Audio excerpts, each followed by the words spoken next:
So will Trump now get a Brexit bump? Here to debate is Dr. Gina Loudon, a conservative talk show host, and Basil Smikle, the executive director of the New York State Democratic Party and former aide to then Senator Hillary Clinton. Nice to see both of you this morning. Basil, I want to start with you. Hillary Clinton, she came out in support of this. Donald Trump's argument is that, of course she did. She's in line with bureaucrats. Newt Gingrich's argument, of course she did. She's in line with these elites, and the chickens have come home. Well, she said that the British people have spoken, and they did. And the way the client is right, the voters are always right. But the real question is, where do we go from here? I think there is this sentiment that this was a populist vote led by, in many ways, a bombastic mayor of London, and a lot of groups that were conflating both the economic difficulties in Europe as well as the concerns over immigration and some xenophobia, I will say that. But I do think the ramifications here, while in the short term may seem problematic financially, I do think voters ultimately will look at this and say, let's not make a rash vote, a quick vote, a vote in protest, because that could lead down the road to some things that we're not comfortable with. Because a lot of voters, if you heard some of the exit polls, a lot of voters in the UK were saying, yeah, we voted for it, but we weren't really sure what we were voting for, and got up the next day and said, what did we do? Did we do something wrong? Do you buy that, Dr. Loudon?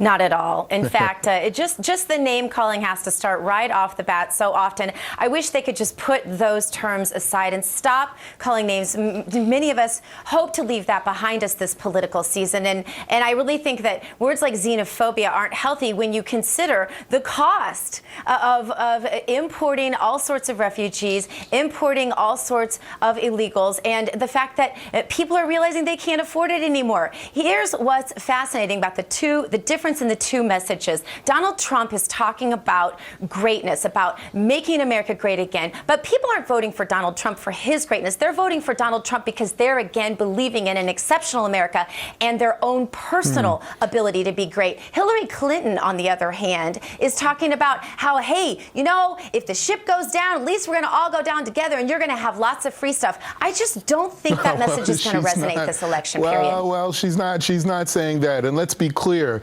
I think when you're looking at some of the economic uncertainty, things like gentrification in areas where I am in Harlem, that's not because of immigration.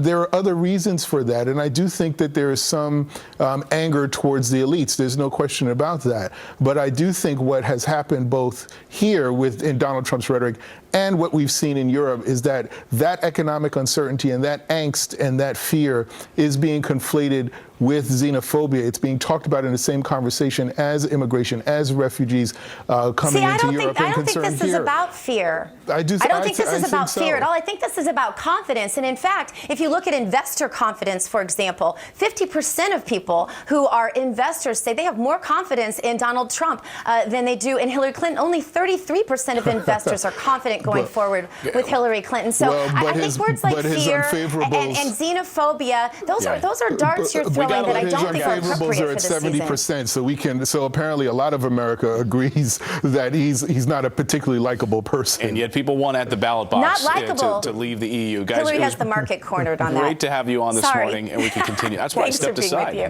just stepped aside. I wanted to watch this. Guys, thanks for joining us this morning. No problem. Thank you.